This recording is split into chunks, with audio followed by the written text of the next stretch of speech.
Welcome to another episode of NRG Insights, which is a little bit different today.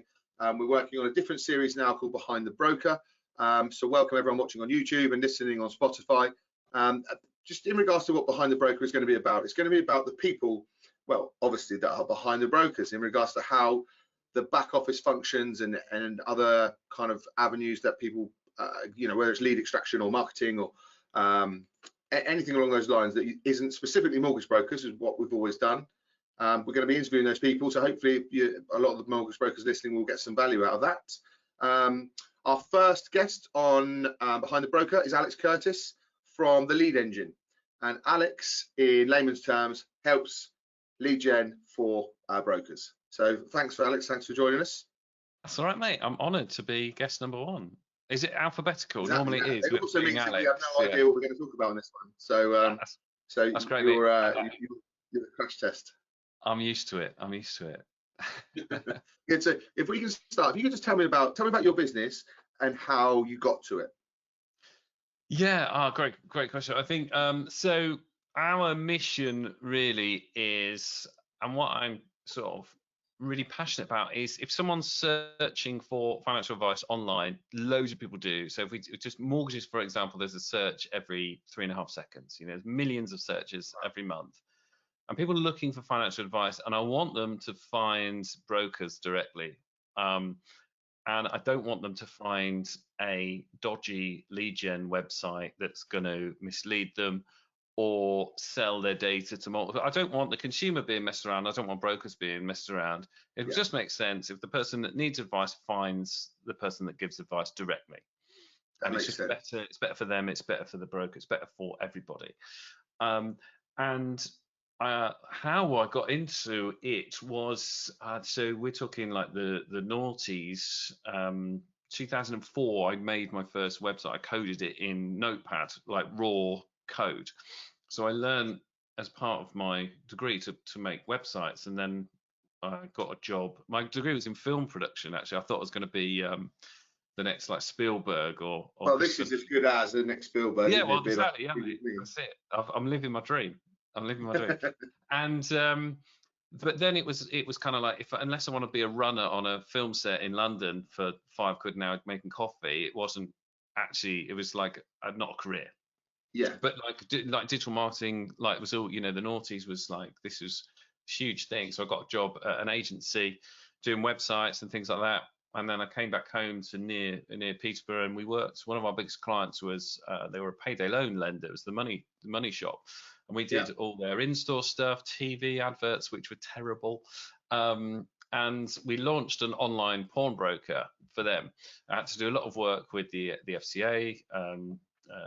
And it was that kind of on my CV that I dealt with compliance, even though it sort of felt like little bits of text on a TV advert. But then when I was like, I want to do my own thing. I'm like, I'm so frustrated working for other people. I can't be told what to do. I just hate doing something if I know it's not going to work, or I just don't think it's the right thing to do. So I was like, I've just got to do my own thing. Is there an issue with that end of the market as well?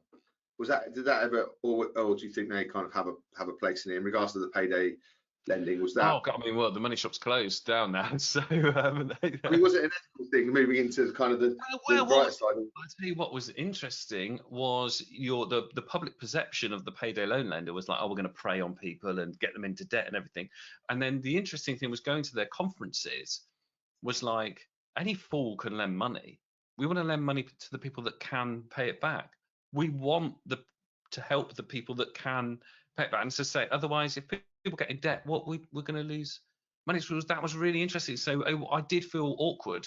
I've got to be honest with it when it was like payday loans, and it was like, but I suppose it was the management team made me feel comfortable that I could sleep at night because of whether, obviously it didn't end up in a great place, and I don't want people getting in debt. And you're right, but it was so interesting. The actual values of the company and what they were telling the staff was actually that people need us, and we need to lend to the right people. We've got to stop lending to people that can't afford to pay it back. Afford it, yeah. Interestingly enough, I know we all think of them as the rip-off merchants, but actually, if I needed to borrow 100 quid or £1,000 even for 4 days off a payday lender, or I went to NatWest for an overdraft, it would cost me more to go to NatWest to have that overdraft set up.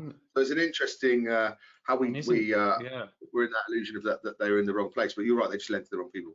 Absolutely, yeah. And isn't like Klarna and things like this essentially just an online version of, you know, short-term? I can't afford it. I use it. So it was, I suppose I was young, naive. I needed a job. I wanted a job. I was good at marketing, and I remember feeling uncomfortable about it. And I suppose it's not a company that I'd put on my CV and say I'm really proud that I've helped Money Shop. Put the FCA regulation bit on there. That's important. Yeah. There was that. Having said that, if you can kind of traverse through that minefield, I'm sure broking's a breeze. Yeah, yeah, you think. But that then got me when I was like, oh, I'm gonna go and contract. I was like, I'm gonna be like a freelancer contractor and go and work for. It got me into like the pensions market. So I worked for a company that did like annuity comparisons and things like that. So and then that was where I learned quite a lot, because I was in a call center, effectively got all these advisors, and it's like, you've got 50 grand a month Google ad budget. We need leads for all these people, and we want to do it for our website. So it was like the pressure of having them there. And at that time as well, the leads printed off on a printer. And if the printer was quiet, the leads were quiet. So I did like a load of stuff for them. And then, so they were a local company. And then there was another company in Grantham, which is up the road. And they had, they did debt management plans, and then I worked with them on their sister companies. Like when they're coming out of the debt plan, they've got subprime mortgage brand, subprime car finance brand. That's where Tom, who's now my sort of second in command, if you like, my right-hand man sort of thing, he hired me originally as a contractor, and we did really, really well for the subprime mortgage. We were like ranking page 1 for bad credit mortgage advice, bad credit mortgages, bringing loads of leads in. And then I was building up the business on the side, and I got to a point where I was like, Tom, I can't now come in and help you, so I'll sort of help you remotely with it. And then you were building up the lead engine on the side. So it was kind of like I called myself the lead engine, but it was different because it was just me, you know. I was just contracting. I was just, I've got you as a consultant first. Consultant basically. And then it was like, I can't now do one, so I've got other clients now. And then eventually I was like, I can't remember what happened, but I was having a conversation. I was like, I wouldn't be great if like Tom was in the office. And then it was like, oh, I just need to get him in. So like, brought him in, offered him a job, and then I was like panicking about trying to afford to pay him and everything like that. But then we got him in, exactly. And then we just built the team around it, and we've just honed this process of like someone searching for financial advice, whether it's mortgages or pensions, whatever. We want to help our clients get the best return on investment. We're like we're a numbers game, but we essentially take over clients' websites to help them rank on Google. If they want to run Google ads, get as much people to their website that need and want advice to choose them over someone else. And we've developed a process of effectively making that work and being able to predict lead flow. Is it the SEO that you did, the search engine optimization that you deal with? So SEO is a part of it. Yeah, it is definitely a big part of it. You're not paying for clicks then. So if you're position 1 on Google for something, and it doesn't cost you to get the clicks from there, then that is a great return on investment. So definitely part of the long-term strategy. Whereas if you need leads tomorrow and you're not already ranking, or you don't have like the don't want to get too technical, but every domain has like a domain authority. So like natwest.co.uk has higher authority than the lead engine.co.uk or ABC brokers. So NatWest could rank quicker. There are some that could rank quickly, and we've had people rank within a month or 2 and get leads in, but others it might be a 12-month job. Why is that? Why is someone ranking quicker than someone else when you're pretty much you're doing the similar job for someone? Yeah, exactly. Same process, but it would take longer for others. It's really hard to explain. So authority can come from like branded search. So if your company is called Joe Bloggs Mortgages and Google can see that people search Joe Bloggs Mortgages hundreds, thousands of times a month, that goes into your authority. It looks at your Google reviews, Trustpilot reviews, looks how many links you've got. You know, if you've been featured in the news recently, like a lot of brokers have, and you've got a backlink, a link from Sky News's homepage to your website because you featured on the news, Google sees that as like an indicator of trust, authority. So there's all these authority signals. Google doesn't tell you like all of the things, and they also say this isn't a thing, but there is like SEO software that kind of has their own way of working it out, and we find them very reliable. So Google says there isn't, but there is. Yeah, it's definitely is. So like you've got clients that they've got high branded search that they rank quicker than others. You follow the same process. So does it help? Does it help companies who are heavy on social media, for instance, because they've got more, their name getting out there on more sites? Exactly. Is that going to assist you in your business? Like it's an important part of it. So we've got a client that are very big on social, or their advisors very big on social. They get maybe less than 2% of their leads from social, but that awareness and that sort of power, that brand increases their authority, which helps them rank page 1 for stuff that people search for. Any brokers listening to this, that is a massive bit of advice. Obviously, what Alex does is really important, but everything else that you do leads to that too, doesn't it? So just being busy. So you can there's like, you've got the personal brand that works really well in business, on social, etc. But if people search your brand name a lot, I always use NatWest as an example because their website technically is poor from an SEO perspective. NatWest. Such high authority because hundreds of thousands of people search NatWest. That's why they rank high, because of the authority, not because of their code and their content. Whereas most brokers have to do it the other way around. They haven't got this huge like brand, so they have to have really good code and really good content. So we come up with this kind of brand awareness against personal brand. You know, same in recruitment as in mortgage brokers. You know, people buy from the broker as opposed to the brand. But I suppose from your perspective, or is it, you can kind of correct me, that obviously the brand is much more important when it comes to SEO than your personal side, or is it still the fact that you're leaving your name in there? Yeah, difficult. I think people buy from people, so I think you need to leverage your personal brand as much as possible. We interview our clients' advisors, so we like the content comes from their voice. We want people to see there's real human beings, because that's, you know, you can't be a faceless brand if you want to get quality. Everyone wants quality leads and they want volume of it. If you want the best quality, the best leads, the best people that are inquiring want the best advisors, and if they can't see the advisors, or like, so I suppose you've got to have a healthy you're going to get the dregs. If you're a faceless brand, even though your website looks flashy and cool and modern and you've got the cool offices, it's like people buy from people, not from cool offices and fancy websites. It's like you could have a terribly designed website, but you're a nice person and people can get to know you on your website, and you'll get quality leads. So actually, having said that, so do you think like the meet the team is important for that? I mean, we all do our personal brand. Yeah. Like it's the second most viewed page on most websites. Is it really? Yeah, we've got, as humans, we've got so many psychological barriers like that stop us doing really well, like thinking mortgage is boring, that no one wants to know about us. It's like, yes, they do. Like, well, I don't like to be on camera. I don't like to talk about myself. It's all psychological. It's also people buy from people. Like the best business was done down the pub from relationships. Like your website's function is to let people know who you are, that they can trust you.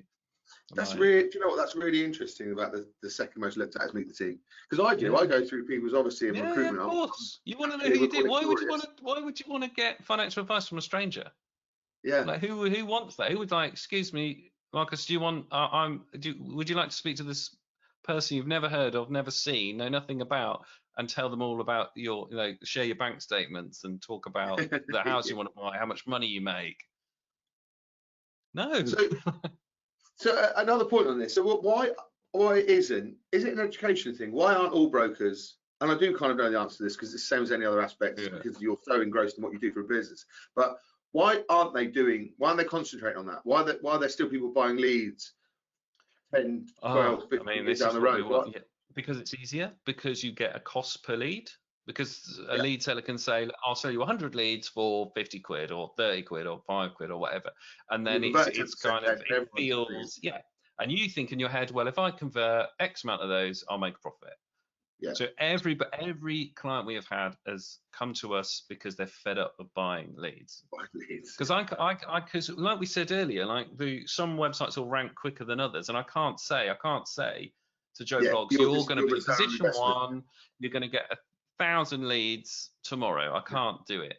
You have to put faith in this thing where it's uncertain, whereas any normal human is a bit like, no, this guy over here is Yeah, I know selling. that. Yeah, yeah. Yeah, But you know the internet leads convert at 10% or whatever if they're an average broker and they know what they got. But still 90% of the business you're buying doesn't work. So it's always yeah. So it's not great. It's not, everyone knows it's not a great lead source to buy them like that. yeah, And but then obviously, it if feels someone's phoning your safer. company directly, you've got that initial trusting Much, source. yeah.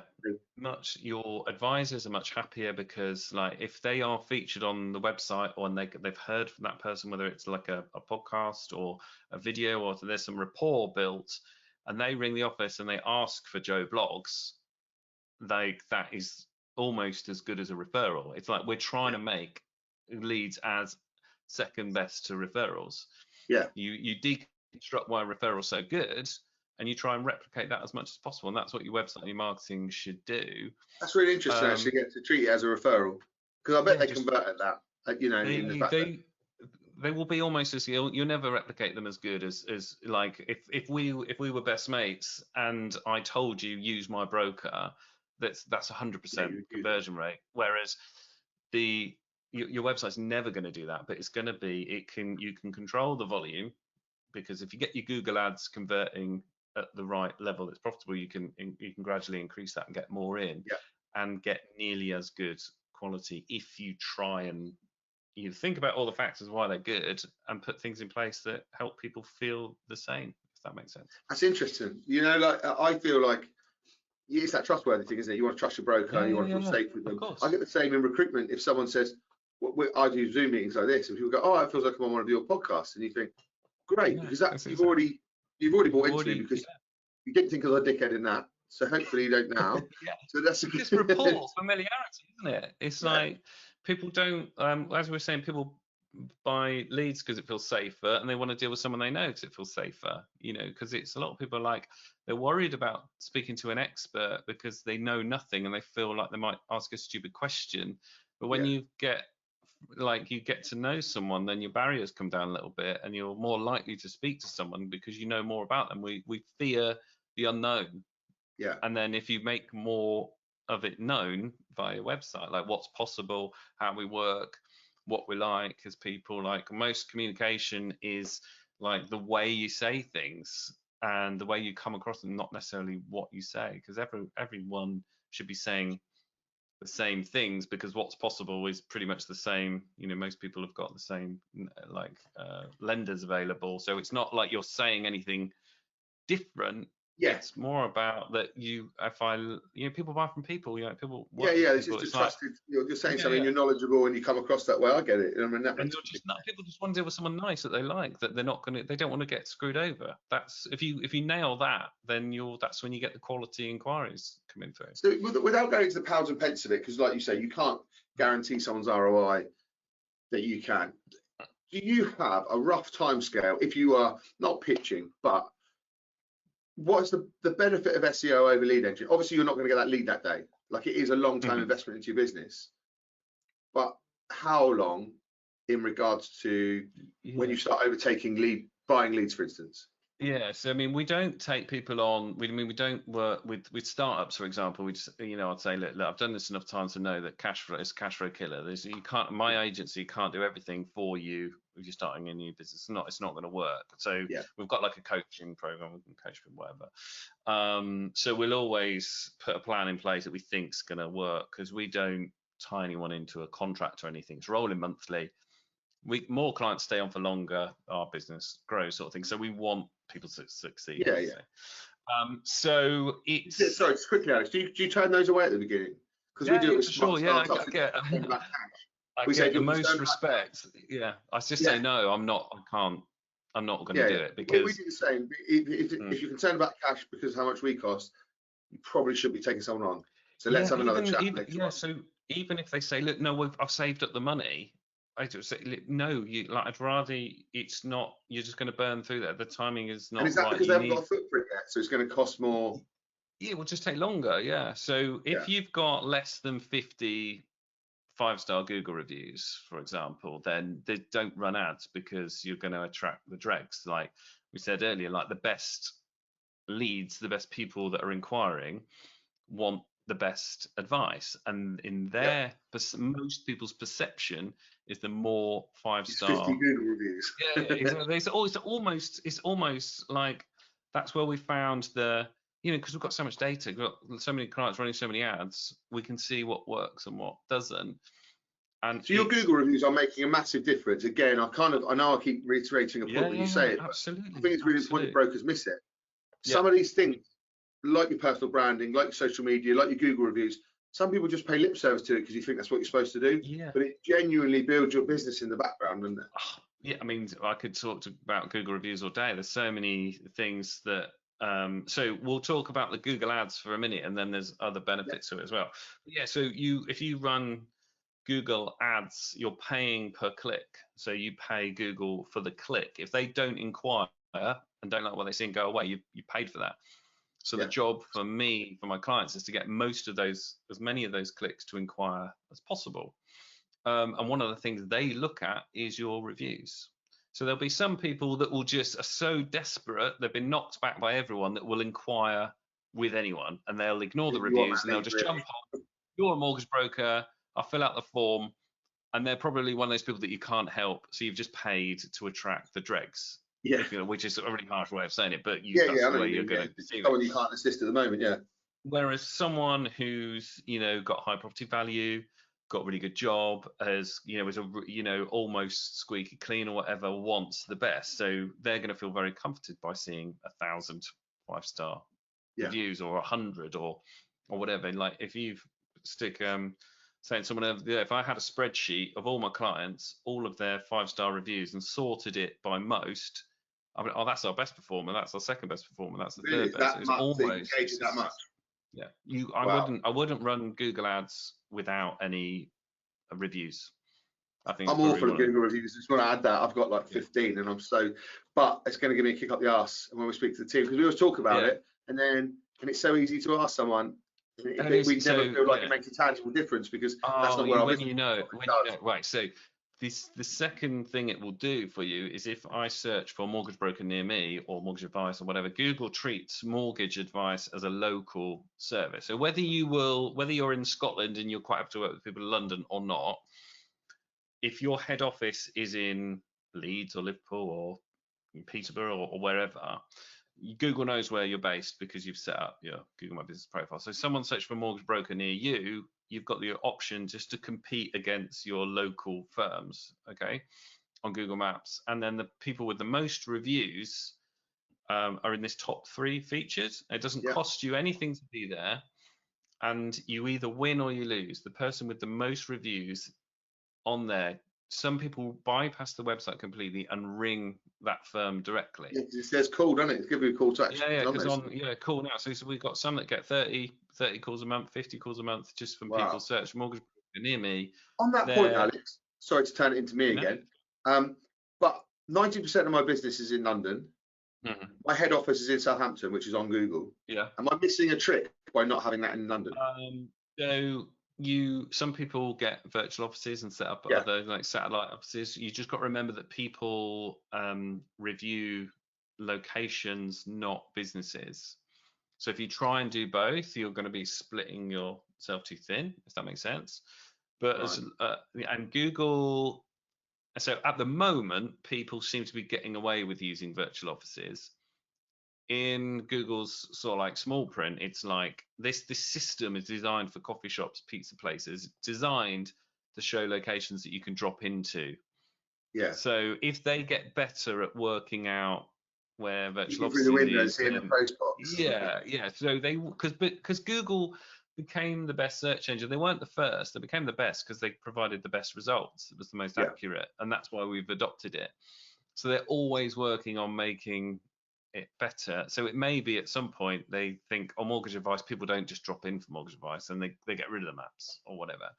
But for the last 10 years, 15 years, forever, it's always pretty much showed the map. So, and people do use virtual offices for that. A virtual office still has a front and everything, doesn't it? If you Yeah. So, but if you had bricks and mortar office in London and you set up your profile there, and you could Google send you a letter with a postcard with a code on it, you verify the address, you can have your PIN in London. Right. Because if you're, say, a member of the Institute of Directors, which I'm not, as using this as an example, you can use their Pall Mall address. But surely Google looks at that and goes, there aren't 1,800 businesses in that Pall Mall. I think I mean, I've only seen one issue with one firm, and there was something a bit weird about them anyway. And I don't know what was going on with that address. But there are business centres with lots of offices in and things like that. So I think they're trying to spot duplicates and things like that. But technically, but still, I'm just thinking about when people call us, because I like to think that city brokers know that we're a city firm because I spend most of my time there, but actually my company is registered somewhere else. I feel like mortgage brokers might be doing the same thing.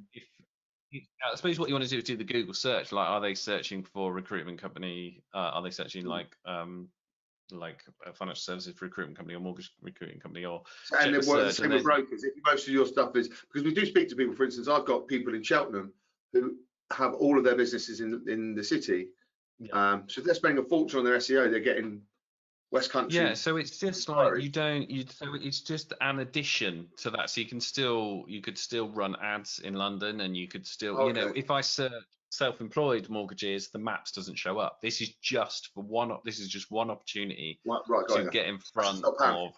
So it's just one extra. So some people we treat as like the bread and butter that can just get you a consistent amount of leads of people that want advice to supplement everything else. It's just one way. It doesn't mean you're closed off to everything else. It just means, in addition, if you weren't showing up, you get this extra, and it doesn't cost you anything. And you want those Google reviews anyway, like we said for the ads. You need to get those Google reviews anyway.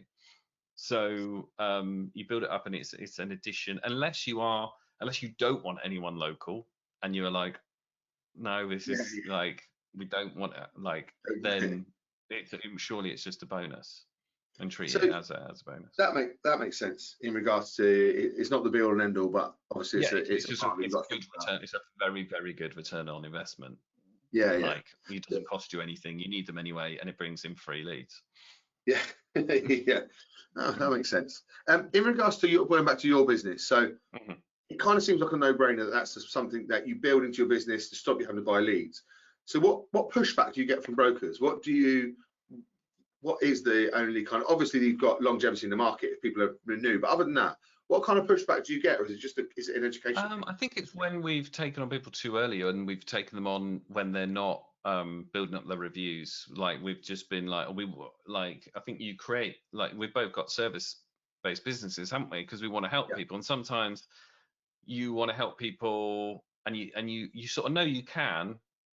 And then, but if I can't control how many reviews they've got, and if it's really important to consumers, then I can't change that. So we've had clients that haven't worked, that have come with this, and it hasn't worked out. But I suppose the pushback. So why doesn't it work on those? What are they doing? Not enough reviews, or like we get we get our content by interviewing the advisors. So we interview, and we want people to hear their voice. So if they're not turning up to create the content, and we're just getting an article writer to do it, it's 10 times less effective. If they're not. So when you say it's not working, you get out what you put in, like any bit of marketing. If you like, can't just go, I'll pay you, you make me money. Yeah, that's no. If it was that easy, then I'd be on my yacht going like that, not speaking to you. As much as I love you, Marcus, if it was easy and it was a quick win, then yeah, I would have sold out. I would have set up the process that was easy to do, Yeah. trained one person to do it, and sold my business, and I wouldn't be doing. But Just it's cracked not as on. hard, you know. But that, There's again, all that's these another really factors. important point for people. Like, Yeah. it's not a golden goose in the fact that you sit and watch it. I'm sure No, eventually it gets a little bit easier because you're up there. it gets easier, you know, like But when it's a you've got bit bigger like, numbers, when you've got clients that you know, and you've got when a 0.1% of clicks to leads is a massive impact, then that makes it easier because you make little yeah, improvements, you make big impacts. When it's like you've got no one knows who you are, you're not ranking on Google for anything, you've got no Google reviews, you're not getting any, you're getting no one to your website, like already you have to run ads, then the ads have to work straight away. And then you've yeah, got the time it takes, you know, and it depends when you charge for your advice and when you get your proc fee for the cash flow to work. It's like, that's what I said like before, it's like if it's too early, then we're not the right. I can teach you and you can do it yourself, and we've had some yeah. people do it themselves really well, So but who are then they've the, got to do all the work. You've got to have time. yeah, that's the thing, isn't it? You're speaking to time poor people who have to put time into it, but if we don't do it, we don't get more leads. So Yeah, it's a rock and hard place an for it's every hour. business. Yeah. So what we have worked on is like we just need you or an advisor for an hour a month. Yeah. For creating You haven't got content, that, and you should then probably question what you're doing with your yeah, and time. then it's like yeah, then you, if you're so busy, then you don't need Then it leads, leads, yeah. surely. Well, you probably need an So admin. yeah, exactly. So we need, and then it's like we want to speak to you for at least half an hour a month, or ideally an hour a month, to go through the stats of what's Yeah. working, what's not. Don't just blindly think, I forget about it, and then eventually have to. So it's not a lot of time. We help with compliance, you know, like when we're creating content, we'll deal with the compliance. We try and take as much time as possible. But yeah, it's got to be, there's got to From be an networks input. out of interest, Alex? Do you get pushbacks from networks? Because some I know are a pain in the ass when it comes to like social Yes. media. Some are like, do what you want, bring in the business. Is it work network to network, So or you're not getting involved? we get everything approved. We don't talk about rates and things like that. We talk, you know, is Google is Q&A. So a lot of the, you know, the way we create content is like people searching these questions like, can I, what do I do if I'm self-employed, my partner's PAYE? That's a question that people search on Google. Yeah. So we ask what the answer is, and it's not about rates. It's not about, it's just when sometimes an advisor says, oh, best advice or whatever, but Tessa, who's our interviewer, our podcaster, she's been doing it for, we might be coming up to 3 years that she's been, and so she'll pick that out. We edit things out. And sometimes, so there's one network where they brought a load of new compliance people in, and they're like brand new in the job, and they're picking out different things than before.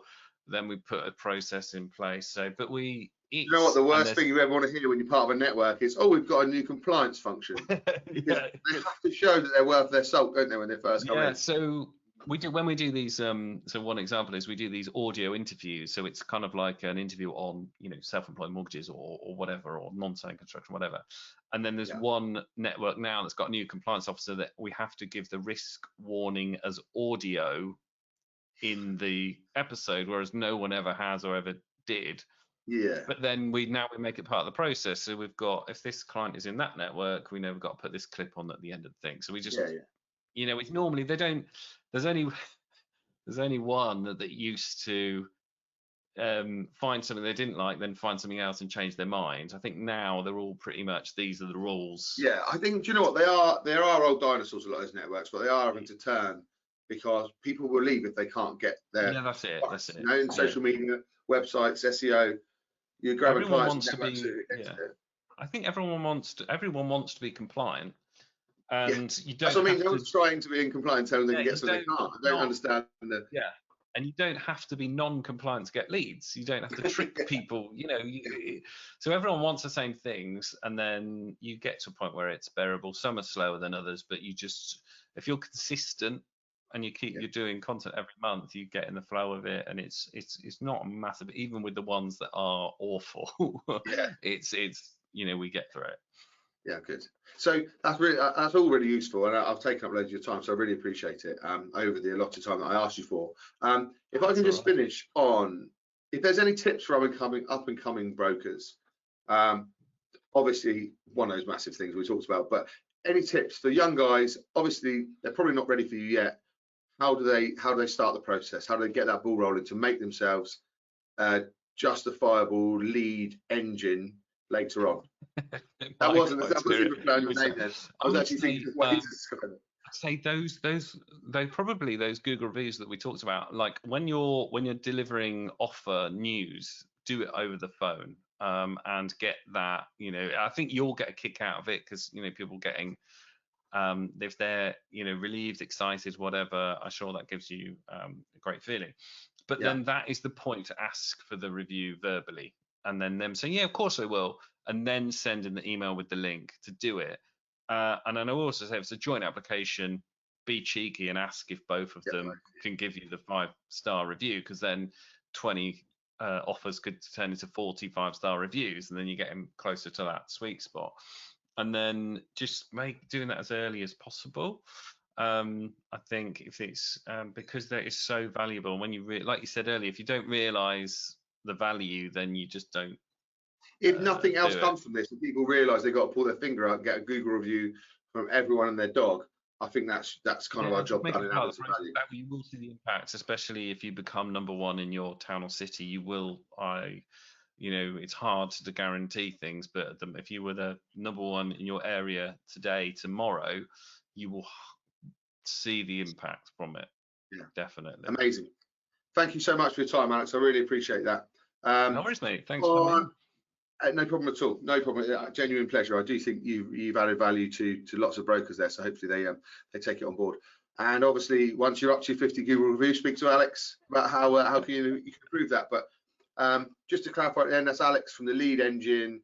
Thank you to everyone watching on YouTube and listening on Spotify.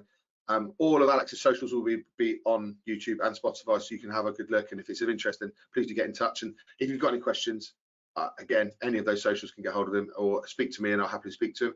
And we will take it from there. Thank you, Alex.